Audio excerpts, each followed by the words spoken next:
No, he finna get another one. Finna get another mic.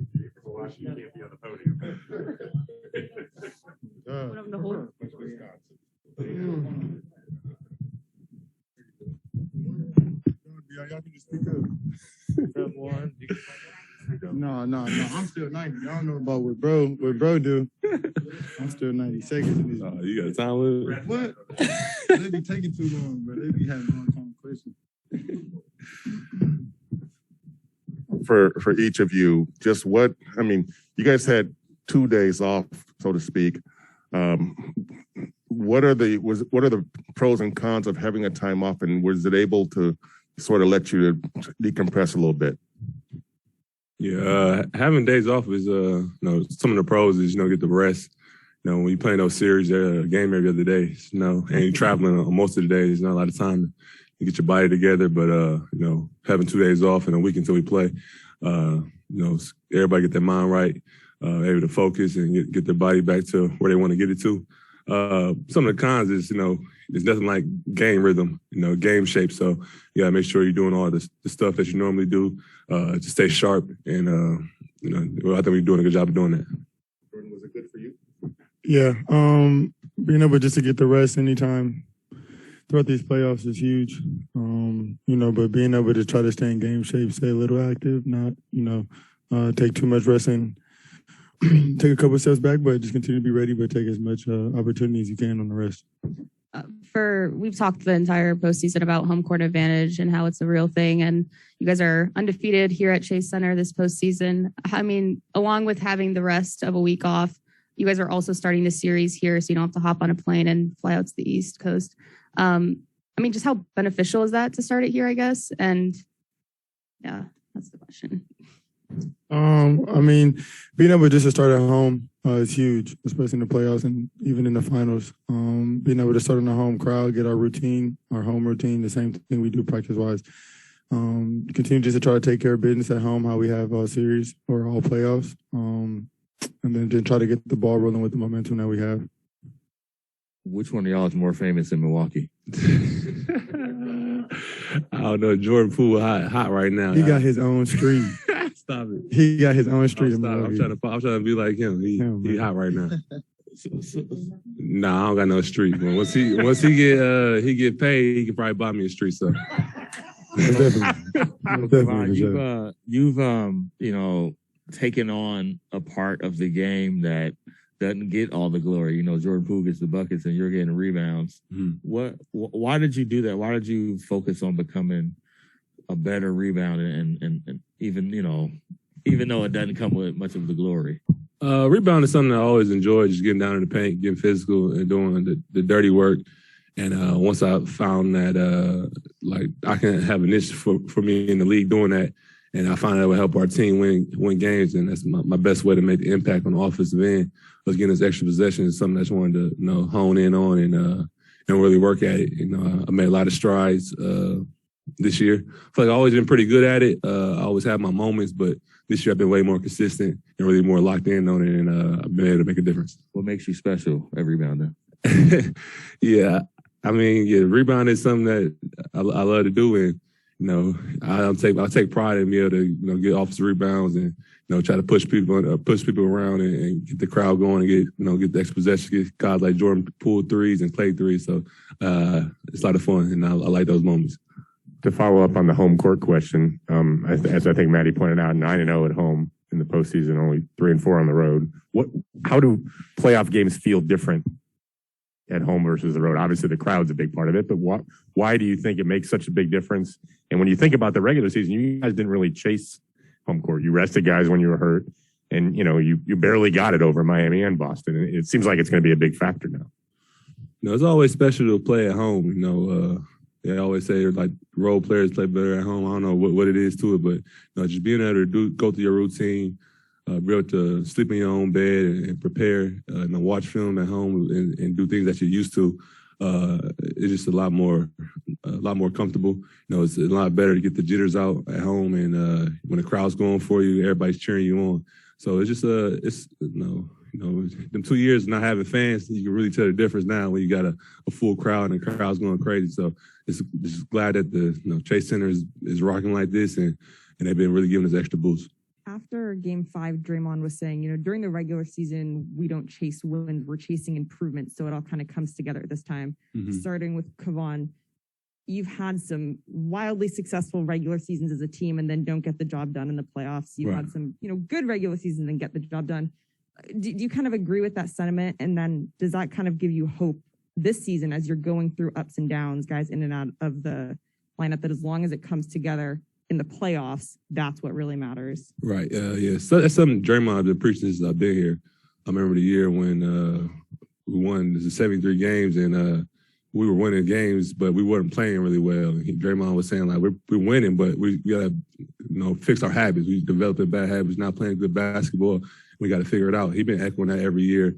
This year in particular, like, even when we're not winning, we still got to build those habits because, you can't break those habits in the playoffs. So we've been really just focused on improving, winning the game within the game. I think it's really paying off for us now. Guys are healthy or trying to get healthy, and we're playing our best basketball today right now, and I think that's important. And then for Jordan, as one of the younger guys, and have you seen it from maybe guys who are even younger than you, is that an easy mindset to kind of adopt and say, okay, yeah, we're going to have, even if we're going through a rough patch during the regular season, playoffs are what matters. It's okay. Yeah. My 2 years since I've been here, they've been preaching that as well. Just because it's a different type of game in the playoffs. And I think something that stuck with me was just peaking at the right time. And, we use the regular season to learn who we are about ourselves, our team, our teammates. And you get 82 games. So by the time the playoff comes, that's more than enough practice to be able to know what your strengths are, your weaknesses are, what you need to fix, et cetera. So being able to come into the playoffs and just lock in on the things that we've been practicing and, trying to get better at all year makes it a lot easier. Kevon, you've been around a long time, so Jordan could chime in too, maybe one. But you guys have a really good record in the third quarter during the season, and also in the playoffs. It's kind of held true. What goes on at halftime? What kind of magic is worked? We have a game or a style of play that, kind of wears people out. The first half, everybody's locked in, or the defense is locked in onto the game plan. But, we got guys like Steph and Clay and Jordan that don't stop moving, and Draymond who's going to push the pace the whole game. And, by the time the third quarter comes, we get our early turnovers out that we usually get, and we kind of settle in and lock in, and the ball starts moving around, and the crowd gets behind us, and Steph turns to another person in the third. So we've been doing it for years. I think it's just our style of play. I don't know. Steph gets the credit for being one of the best shaped athletes in the NBA. He runs around all court. I think he kind of starts to break defenders, will in that third quarter with his movement and our passing. So you're going to give the coaches no credit at all for adjustments at halftime? Nah, I think Steve usually yells at us, tells us to stop turning the ball over. So that's probably our biggest adjustment. Kevon, when lately, do you hear the crowd calling your name? And what's that like? It's pretty cool. Took me 7 years now. Finally got me a little chance. So I feel accomplished. It's always cool to get recognized by the crowd and call your name out when you're having that moment is always special. Why do you think that exists? I think, being here a while, I think they see me grow. They see me, the work I put in. They kind of know my story and ups and downs that I had. So, for me to be here and be able to play on the stage and do well, I think they're, they feel like they're with me. They've been through this journey with me. So, I love the respect they give me and the accolades they've been showing me. For both of you, how would you describe Andre as a coach? Go ahead. Extremely meticulous. He likes to point out the details, the small things. He has a lot of knowledge, right? And he's really willing to share that, which is really cool to be a part of. I don't know, but he's also extremely real. Like, he'll keep it a rack. He won't sugarcoat anything. He'll tell you exactly what it is. If you aren't doing what you're supposed to, he'll let you know. But if you are performing at a high level, or, you've done something that you're supposed to work on for a little bit, he'll recognize that and he'll let you know. So being able just to have him in our corner as a vet, especially mine, is detrimental or is huge. Yeah, he's as a coach, he's really blunt. He's gonna tell you the truth, even if you don't want to hear it at the time. And I learned a lot from him being on the court with him. He gonna make sure that that you get it down, and he's really, like he said, he's really huge on the details and all the small things that you might not think is that big, but in the winning moments and in time in the playoffs, those small things are probably the most important, especially for guys like us who's playing a role. So I think he's done a great job of teaching our guys the details and the small things, and he's been a huge locker room presence for our team. Just a follow-up, when you say he's really blunt, is there a moment where he sort of stunned you with how blunt? No, he was blunt the first day I met him, so I mean, nothing surprised me. So the first thing he ever told me was go get us some donuts, and that was pretty blunt to me. So I mean, that's just who he is. I guess for both of you, maybe Kevon first, because you were here before 2 seasons ago, but when you guys had the worst record in the league, a lot of teams that would tear them apart. You bicker, you get frustrated. But you guys here 2 years later are back in the finals. Right. And obviously you knew Clay was out, Steph was out. There's reasons for that. But still, as an organization, how do you think you sort of navigated everything that comes with having the worst record in the league and to get back here just 2 years later? I give a lot of credit to, Steve and Bob, and they brought guys in the locker room that still fit our culture and our personality. They never even when we were losing, they didn't change, overhaul everything. They stuck to our game plan of the people fitting the scheme, and the environment was still the same. Even though we were losing, the environment was still fun. It was still fun to come to work. There was a lot of things going on. Then you still got Draymond and Steph and Clay are still around, so they're still setting that culture of, even if we're losing, they're going to be in there working hard, they're attacking rehab hard, and we got examples like that who walk around carrying excellence. You got to rise to the occasion. Even when we're losing, when you're in the bench guy or middle of the pack, you can't. If them guys not complaining, you can't complain either. They did a good job of setting the order and keeping everybody in line. And can you maybe define? I mean, culture is a word that's easy for all of us to throw around. Right. What does it mean to you? You mentioned the work ethic, obviously, but right. What's distinctive or unique about the Warriors' culture that got you through all that? I mean, we the way we play is the way the locker room is: fast, loose, discipline. Everybody in the locker room is having fun. Everybody can put their input in, and as long as you work, you're able to enjoy what we're doing. There's gonna be music playing. It's gonna be guys joking around as long as you're working. Now, if you stop working, they're gonna call you out and hold you accountable about it. But it's still always gonna be a lot of fun. The bench guy can give input. The starters can give input. The coaches kind of let the players have a say, and I think that's probably the biggest thing with our culture. We always talk about playing with a joy, and I think that joy never left. And that's probably the biggest thing. Sorry, one last follow up, Jordan. What was that year like for you? I mean, you come to the team that's been to the finals 5 years in a row, this powerhouse, and suddenly, because of injuries or whatever, you have the worst record in the league. And to stand here now 2 years later in the finals, how do you look back on that season? Yeah, it was a bit different. Obviously, I didn't know what to expect coming in. I knew the organization and the standards that they had.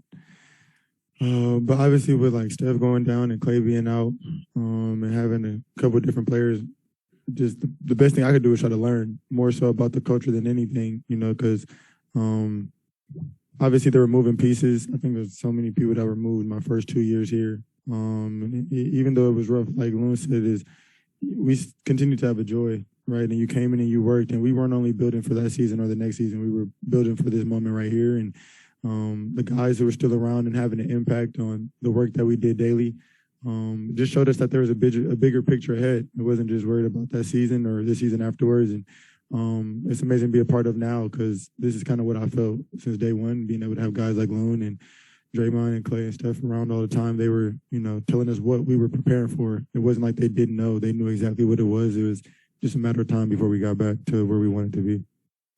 Jordan, when you watch film, does it feel like from your perspective that you fall a lot or a normal amount? We had this conversation all the time, Great me and question. Loon. But listen, sometimes you just got to get it done.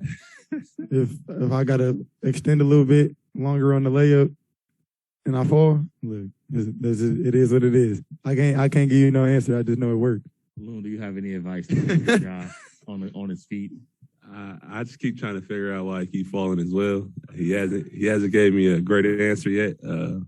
So, I mean, if you got any advice, I'm not falling down like him. So, but I'm also not moving fast. So. That's funny. That's it. Come on, you said something that surprised me a little bit. You said Andre, first time you met him, said, "Go get donuts." Yeah. And you know, I don't see Andre as a donut kind of guy. Talk seriously. How has Andre influenced sort of the way your I guess conditioning and dieting and stuff? That was the biggest thing he harped on with me my first couple of years is what you put in your body. You know, anytime I'm in the meal room trying to grab a snack or grab something, it was semi-healthy. He would say, "Don't eat that. You got to get where the greens at on your plate," like he was my mom or something.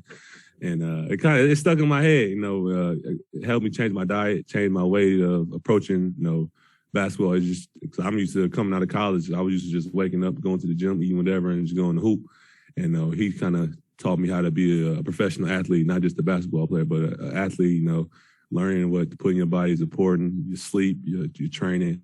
I had a lot of great examples to how to be a pro, and he was probably the one leading the way.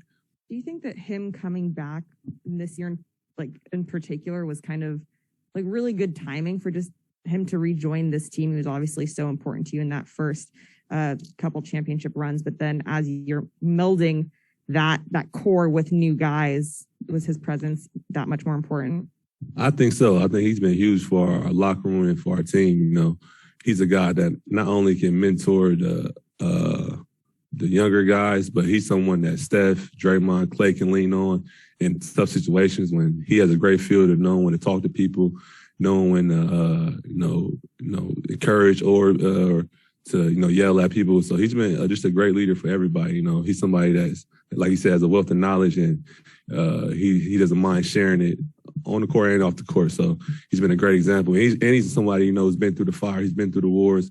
He has accomplishment. We know he can play at a high level. And when you got somebody like that that's battle tested, giving you advice, you tend to listen more. So I think him being able to bridge the gap for everybody has been huge. With him around, Steph and Draymond and Clay don't have to worry as much about having to teach the younger guys. He can just fill into that role and help everybody out. Great. I'll let you go. You're good. Thank you. Appreciate that.